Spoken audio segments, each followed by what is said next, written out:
pura-pura gembel Bapak.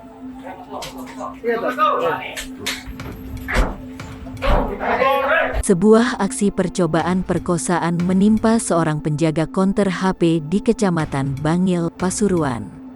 Aksi bejat itu terjadi pada Minggu, tanggal 22 Agustus tahun 2021, siang. Identitas pelaku berinisial I, 19, sedangkan korban berinisial NZ, 23, penjaga konter HP asal Kecamatan Beji. Pelaku saat itu berusaha memperkosa korban yang hendak salat duhur. Saat korban memasuki kamar mandi, saat itulah pelaku melakukan aksinya. Korban lantas berteriak minta tolong warga sekitar.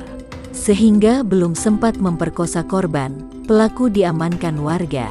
Kapolsek Bangil Kompol Indro Susetio mengatakan, percobaan pemerkosaan tersebut dilakukan oleh pelaku yang diduga mengalami gangguan jiwa.